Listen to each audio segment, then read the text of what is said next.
কোথায় লুকাবে, যে বাঁচবে কেমনে, বাঁচার কোনো পথ নেই।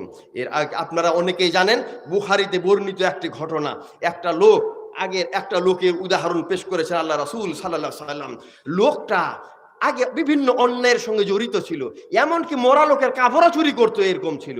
কিন্তু তার ভিতরে তাওহীদ ছিল, ঈমান ছিল, কিন্তু অন্যায়ও করতো। আবার শেষ জীবনে এসে লোকটা যখন মুমূর্ষু অবস্থায় মরবে মরবে ভাব, এই সময়ে তখন ওই লোকটা তার স্ত্রী সন্তানদেরকে ডেকে বলছে, আমি কেমন ছিলাম তোমাদের বাবা, কেমন ছিলাম তোমার স্বামী? সবাই বলছে হ্যাঁ ভালো। তাহলে আমার একটা ওসিয়ত আছে, যেটা পালন করতে হবে। কি বলুন?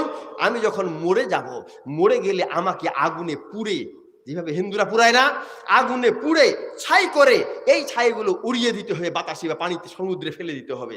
কারণ কি? তার বিশ্বাস, তার বিশ্বাস যে এইভাবে দিলে আল্লাহ আর ধরতে পারবে না। মানে আল্লাহর ক্ষমতার ব্যাপারে তার ধারণা নেই, তবে আল্লাহর ব্যাপারে বিশ্বাস আছে। আল্লাহ যদি ধরেন তাহলে এমন শাস্তি দিবেন, ওই রকম শাস্তি আর কেউ দিতে পারবে না, এই বিশ্বাস তার ভিতরে আছে। তাই এই ওসিয়ত করলো, তাই করা হলো।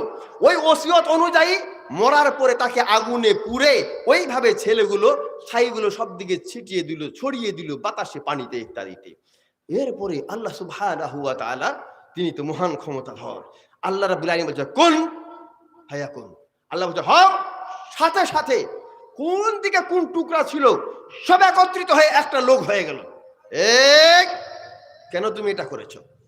বলছে আল্লাহ তোমার ভয়ে। আল্লাহ গো তোমার ভয়ে। বলছে ঠিক, জি আল্লাহ তোমার ভয়ে। আল্লাহর ভয়